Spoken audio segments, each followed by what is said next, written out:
Hello, welcome to today's video. I hope you're having a wonderful day today, and if you're not, I hope this video can bring you a little bit of comfort. So in today's video, I will be doing a reading vlog. I will be reading Reminders of Him by Colleen Hoover. If you follow my TikTok, you'll know I posted a book haul where I got Layla and Verity, also written by Colleen Hoover, because I was ready to form my Colleen Hoover addiction. So if you don't know, Colleen Hoover has become a recently popular author for young adults, especially on Book Talk. And so I've heard many great reviews about her, or just that her stories are really good. And I watched Destiny Sidwell, who said Reminders of Him was her favorite book from Colleen Hoover, so I decided to read that book first.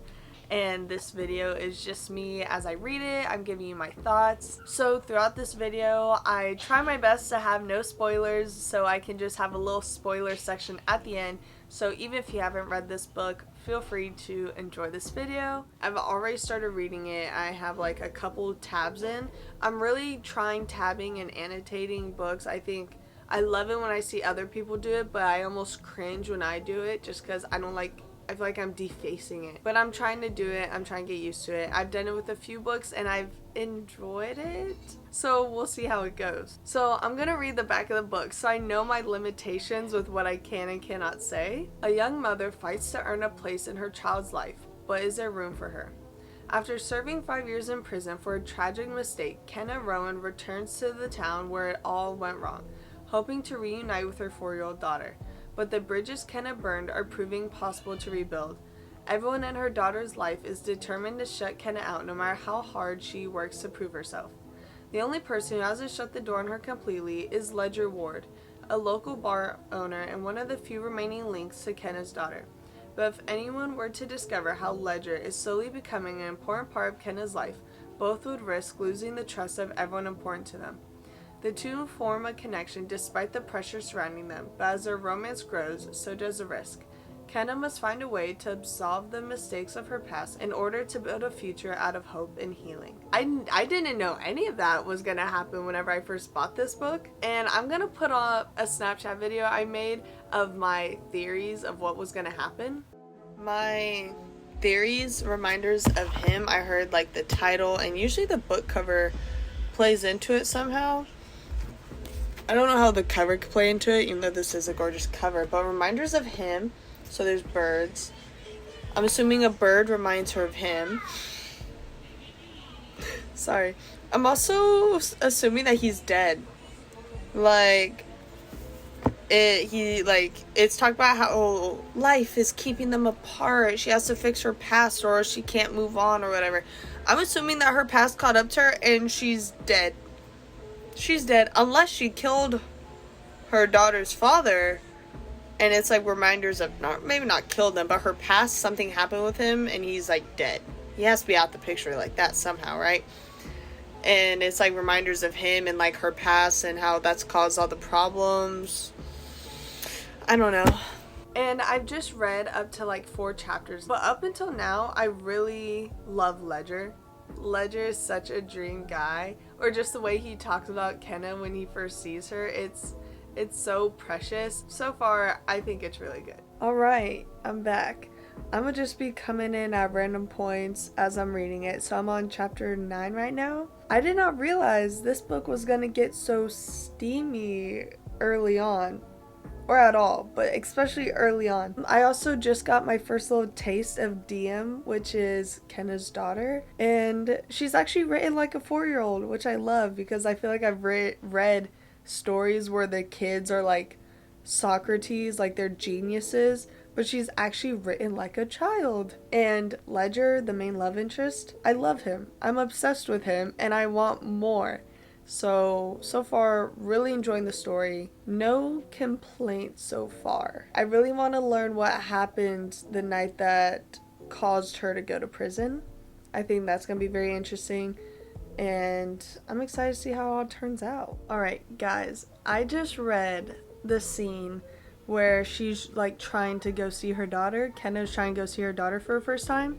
And why is the book so emotional and I'm not even at 100 pages yet? Okay, hear me out. Colleen Hoover, hear me out. I know she's making a movie for It Starts With Us with Justin Baldoni, but if she wants to contact me and like make this into a movie, like I got you. Because imagine, for everyone who's read it, I'm not going to describe the scene, but for those who've read it and knows, they know. Imagine that the beginning of the movie starts off with that scene, her trying to go see her daughter and everything that goes down, but imagine it in slow motion. It would be so good. And then like you have narration for her thoughts and stuff, and it would all just work so well together. I think that would be a great way to start a movie. So like if a movie gets made of reminders of him and that's how they start it, everyone remember, I thought of it first. I want my share. I really like the book so far, and I'm actually enjoying annotating it and tabbing it. Alright guys, it's like 11:30 at night, so it's like really late. But I'm on chapter 20 right now, and let me say, I'm really getting in my feels while reading this book. So some thoughts. Kenna has a daughter and the father isn't in the picture, and we find out why. It's sad. And I thought the grandparents, when they were over dramatizing it, or at least I thought they were, like, oh my gosh, you're never gonna forgive me. I was expecting to see the grandparents to be open arms for her, but no, when the grandparents are actually introduced, they want nothing to do with Kenna, and I was surprised by that reaction. And the only person who was really defending her was a side character. And at first I was like, wow, just having someone playing like devil's advocate. But then he says one subtle line that really flips the whole thing, that made me understand why he was defending her. Let's see if I can find what page number it was on. Where are you at? His name's Roman. What a great character. It's on page 96. And like he literally just gives like one response that really clears up the whole thing on why he was defending her. And it's just sad. I feel like Ledger kind of flips a switch with the side he was originally on, and that's a bit really quick, or just like their undying attraction to each other is a bit insta lovey, giving me those kind of vibes. Yeah, I just want Kenna to speak out for herself and her wants and needs, but it's also more realistic that she's struggling with doing that and her deciding to be hot or cold, and I really like that. And another big thing, just to lightly touch on it, is perspectives. There's so many interesting elements that's playing into it. Second of all, it's the fact that Scotty wasn't the type of son that his parents always thought him out to be. He wasn't just this perfect child, and I really like it. I really do. There's lots of elements to it, lots of layering. The writing is very beautiful. There's a few moments that really have my heart like, my heart. Like, it's really pulling me in.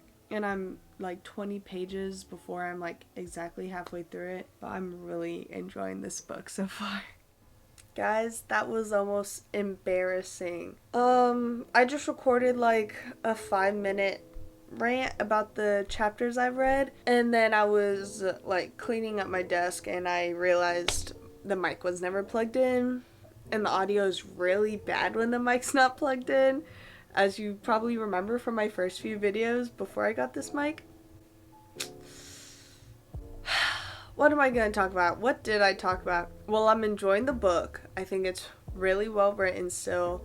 Oh, the romance. I did talk a lot about the romance. I enjoy how this book is probably marketed as a romance. And I do enjoy how whenever you first start the book, there's a lot of romantic scenes. And once the conflict starts coming in, it's all put on a pause. And right now the romance is slowly coming in, but it feels more natural because there's many chapters where there was no romance. It was pure conflict, and then there were subtleties and little comments they made that you could tell there was attraction, and now the romance is coming back in, that it's very interesting, and I'm excited to see it actually flesh out and develop. And then also with the grandparents, Kenna still hasn't met the grandparents like officially, and I think that's going to be an interesting interaction too, because I only have about 100 pages left and I'm ready for the climax. I'm really excited for the conflict. However, I think the way it's solved is going to be the make or break for this story, because I know just with the way they're building it up and how it's going so far in the pacing, that it's going to be a big conflict whenever it does happen.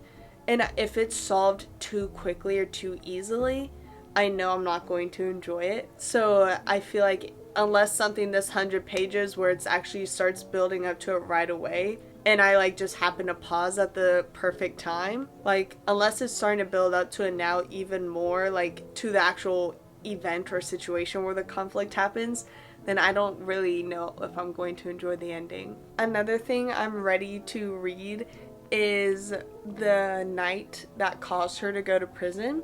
It's a night that's been hinted at. I really want to read how it all pieces together and how it makes her the character she is and how it affected the way everyone else viewed her. Oh my gosh, and DM, the daughter, is so cute. The little moments you get of her, like I kind of want more moments of her. Alright, now that I have good audio, I want to get back to reading and finish this book. Now that you've watched all of that, hearing my thoughts throughout it, I finished at like 1 in the morning last night, and I originally was gonna give it a 4.5, but I slept on it and I woke up and I was thinking about it. I ended up giving it a 4.2, because my main issue with the book that it was resolved too quickly. And I even guessed it. I was like, if this is resolved too quickly, that's gonna be the make or break for this book. And it was. It was resolved in a way that I understand the thought process behind it, but then once the people were interacting, once the grandparents and Kenna were interacting, it felt too easy. Where I wish there was more conflict specifically with Kenna and the grandparents. I feel like Ledger, the whole book, was such a buffer between them, because he, growing up, was in her daughter's life. And so the grandparents love Ledger, and I wish there was more conflict with Kenna and the grandparents. Or not even conflict, just more interactions in general. And then talking about the side characters, Roman, he's just a side character who works at the bar that Ledger owns. And he really provides a lot of comedic relief. And I feel like there were so many side characters that were mentioned a lot that I wish they did more.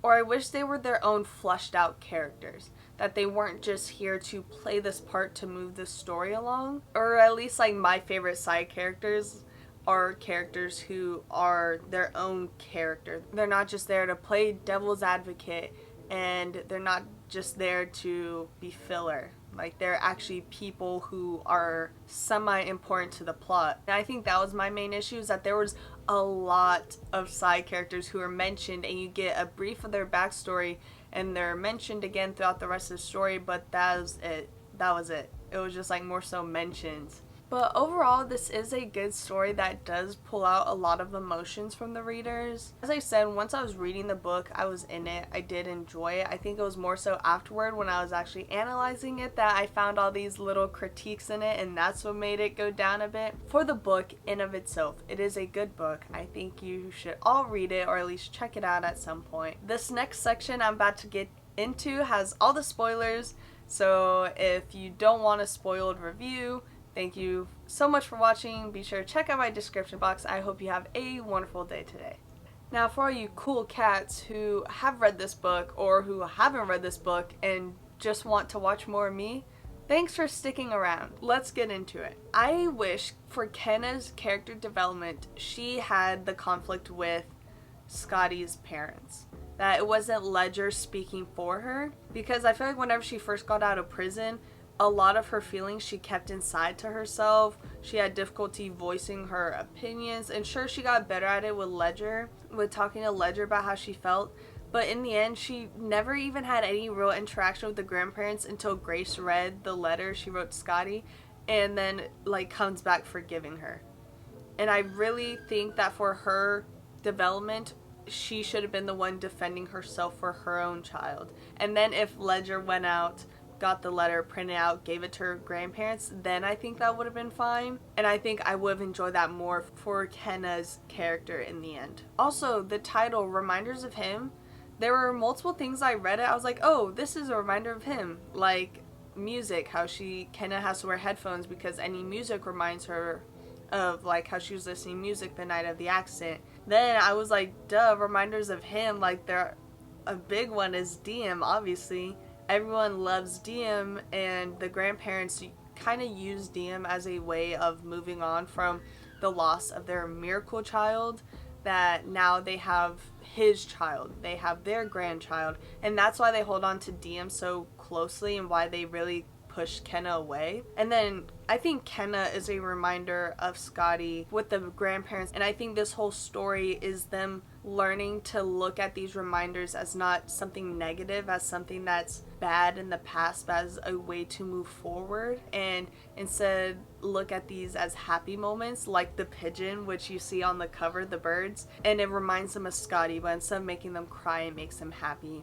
And I think once they accepted Kenna for who she was and then focused more on forgiveness, that's really what helped them move on. So then the reminders of him weren't painful memories. And as I was mentioning in my first critique, this book has a lot of deeper elements in it that I wasn't really expecting, and there's 3 main elements I really want to talk about. And the first one is mistakes. Kenna was drunk, and that's when she got in the accident with Scotty that ended up killing Scotty. And it's interesting how they talk about mistakes and how much should a mistake define a person, because she tried to check his vitals and then the arm happened to be dead and cut off of circulation, and he was still alive, but she didn't know that. And for the rest of her life, she found herself guilty and wanted to basically rot in prison until she found out she was pregnant, where then she was now trying to redeem herself to get back into her daughter's life, but everyone was holding this one night against her. But I think it's interesting how we do this a lot in the bigger world, in our real world, in our society. We hold people's mistakes against them and oftentimes define people for their mistakes. In books and stories, and especially in this one, I'm reminded that people aren't black and white, that every person is gray. The second element I want to talk about is perspective. This whole book is such a big play on perspective, and it, like, obviously with the dual POV, you get Kenna's POV, you get Ledger's POV perspectives. But on page 69, Kenna is imagining herself as Grace, and how Grace probably views Kenna from the one interaction they had with each other. She says that Grace probably views Kenna as the girl who smokes and the girl who's too loud during certain situations. And then on page 129, we actually get Kenna's point of view from that night. And Kenna's describing how she opened her eyes while the family was praying before dinner because she's never had a normal nuclear family. She doesn't know how to pray because she never did that. Her mom was never around for her. And she just wanted to take in what it was like having a family dinner. And then Grace catches her with her eyes open and is like, Or then later she catches her with the cigarette, but then that cigarette is really Scotty's cigarette that she was just holding for him while he was peeing. And so Grace now sees Kenna as a smoker when Kenna actually doesn't like smoking. It really just says a lot about just how we view someone from what we know, and how there's often much more going on than what we actually see. And then during the book, they talk about how it's difficult for Ledger to pick a side, obviously, between helping Kenna and helping Grace and Patrick, because Grace, you have to think, Grace and Patrick lost her son and she was the driver, so they view her as the bad guy.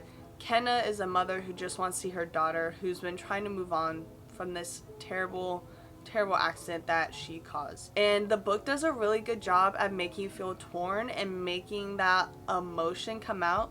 But as I was saying earlier, I wish the grandparents just had more of an active role in the story and not just as people that were referenced, because oftentimes Ledger's like, they think this or they're gonna be mad for this, and it was true, but I wish it was coming from the grandparents themselves, and then that would have given me a more torn feeling between two actual opposite sides, and not just like Ledger in the middle kind of guessing what they're thinking, predicting how they're gonna react, and then being on Kenna's side. Like, I feel like it was less of a tug of war because of that. I think that's one way to have made this torn decision more agonizing, especially for the reader. And then also, one perspective that we never got in the end was Scotty's, because he was dead. everyone was talking about we should do what Scotty Will wanted, we should do what Scotty Will wanted, but that's a perspective and a whole thought process we'll never get. Moving on to my third and last element that I loved from this book is the role motherhood plays. It wasn't until I got near the end where I realized how much mothers were really pushing this whole story. It's Kenna who's longing to be with her child. It's Kenna growing up without her mother. It was Kenna and Grace who were conflicting when he was alive. And then it's a mother who invites Kenna to the Mother's Day celebration. And then it was Ledger's mom who recognized Kenna and still pushed him and supported him with whoever he loved because she trusted him. And then once Grace read the note that Kenna wrote, it was her who went to forgive her first. It was the first mother that Kenna actually felt love from. And then once Grace forgives Kenna, now Kenna can go be a mother to her own child. This whole book is about motherhood. And then overall, I just say a good mother is someone who's willing to trust their child, like Ledger's mom does, and like Grace does. How she trusts that Scotty wanted Kenna in his life for a reason and that he loved her for a reason, and that's what also helped her forgive Kenna. A good mother will just do what it takes to make sure their child is happy, like Kenna does when she's willing to sacrifice never seeing her child if it means her child can be happy. So overall, I did enjoy those deeper elements in this book. It was emotional at times, and I loved making these connections. However, as I stated, a lot of things felt very surface level or not as fully developed or just rushed in the end. I think that's where this book lost me for a lot of it. But overall, I do think it is a very good book.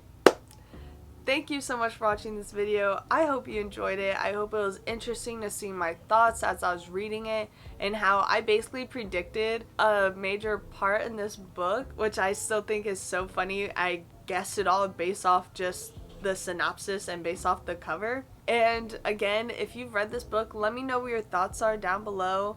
Let me know if you agree with my thoughts or if you disagree. Let me know what you liked and didn't like. Don't forget to check out my description box down below for all my socials. Don't forget to like, comment, and subscribe. And I hope you have a wonderful day today. Show the clips. Starts falling in love with one of the guys there.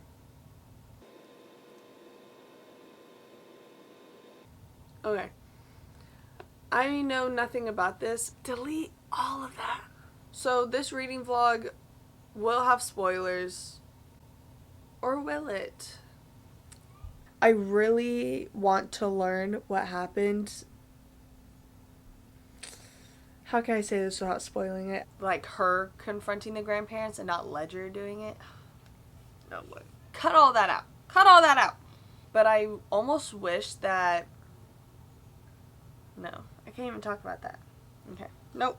Well, I am gorgeous. Like, I don't know how I wake up every day and just do this. Alright, see y'all later. Sorry, just checking my Notions app, see what I wrote down. Grammar!